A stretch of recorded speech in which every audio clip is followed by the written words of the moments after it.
నెల్లూరు సోమవారం నగరంలోని 49వ డివిజన్ యానమాల వారి వీధిలో సోమవారం 60 ఏళ్ల నాటి పాత ఇంటి స్లాబ్ ఒక్కసారిగా కూలింది. శిథిలాల కింద చిక్కుకున్న ముగ్గురిని అగ్నిమాపక రెస్క్యూ సిబ్బంది సమయ స్ఫూర్తితో సురక్షితంగా బయటకు తీసుకువచ్చారు. సమాచారం అందుకున్న రాష్ట్ర పురపాలక పట్టణాభివృద్ధి శాఖ మంత్రి డాక్టర్ పొంగూరు నారాయణ హుటాహుటిన ఘటనా స్థలికి చేరుకొని కూలిన ఇంటిని పరిశీలించారు. బాధితులు, అధికారులు స్థానికులతో మాట్లాడి ఘటనకు సంబంధించిన వివరాలను అడిగి తెలుసుకున్నారు. సహాయక చర్యలను పర్యవేక్షించి అధికారులకు పలు సూచనలు చేశారు. ఈ సందర్భంగా మంత్రి మాట్లాడుతూ కూలిన ఇల్లు సుమారు 60 ఏళ్ల క్రితం నిర్మించిందని తెలిపారు. ఈ భవనంలో 8 కుటుంబాలు నివాసం ఉంటున్నాయని తెలిపారు. శిథిలాల కింద చిక్కుకున్న ముగ్గురిని సురక్షితంగా బయటకు తీసుకురావడంలో సమయస్ఫూర్తితో వ్యవహరించిన అగ్నిమాపక సిబ్బందిని అభినందించారు.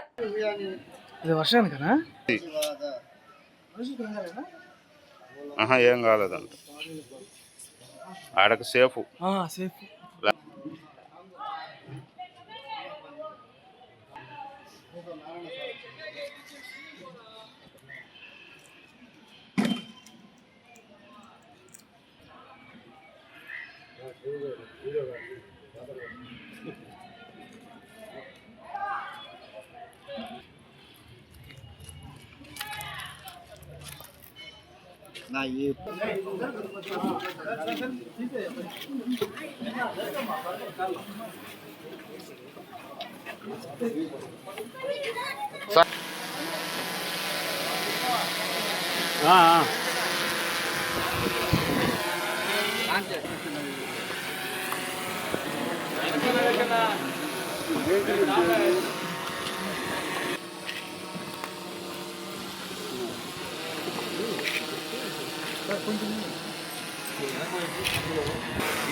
నమస్కారాలండి. ఈరోజు నెల్లూరు కార్పొరేషన్లో నెల్లూరు సిటీలో 49వ డివిజన్లో యనమలవారి వీధిలో ఒక బిల్డింగ్ కొలాప్స్ అయింది. ఇది 60 సంవత్సరాల పైగా కట్టిన బిల్డింగ్.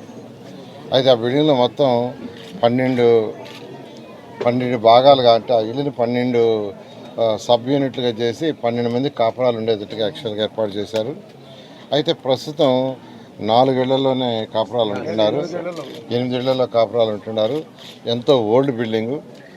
ఆ బిల్డింగు ఫ్రంట్ పార్ట్ పడిపోవటం, లోపల ముగ్గురు ఇరుక్కోబోయారు. అయితే వెంటనే జిల్లా అడ్మినిస్ట్రేషన్ దాని మీద స్పందించి వెంటనే అటు ఫైర్ వాళ్ళు, పోలీసు వాళ్ళు, ఎలక్ట్రిసిటీ వాళ్ళు అండ్ మున్సిపల్ డిపార్ట్మెంట్ అందరూ వెంటనే స్పాట్కి రావటం, ఏ విధంగా వాళ్ళని బయటకు తీయాలంటే ఎక్కడైతే ఇప్పుడే నేను చూశాను శిథిలాలు పడ్డాయో దాని నుంచి ముందుకు తీయలేరు, ముందుకు తీయడానికి లేదు. ఒకవేళ తీయపోయినా మిగతా పైన పడుతుంది.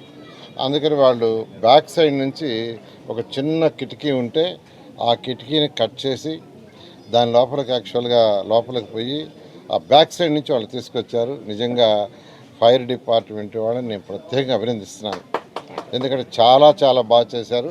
అందరూ ఇక్కడ ఉన్న వాళ్ళందరూ కూడా చెప్పేది ఏంటంటే వాళ్ళు ఫైర్ డిపార్ట్మెంట్ వాళ్ళు ఆ డెసిషన్ తీసుకుని వెనకాల నుంచి కిటికీ కట్ చేసి లోపలికి పోయి వాళ్ళని తీసుకురావాలనే ఆలోచన చేయకుండా ఆ డెసిషన్ తీసుకోకుండా ఉంటే ఆ ముగ్గురు ప్రాణాలు పోయాయని ఇక్కడ ఉన్న వాళ్ళందరూ చెప్తున్నారు ప్రతి ఒక్కరు. కాబట్టి ఖచ్చితంగా ఫైర్ డిపార్ట్మెంట్ మరొకసారి అభినందిస్తున్నాను.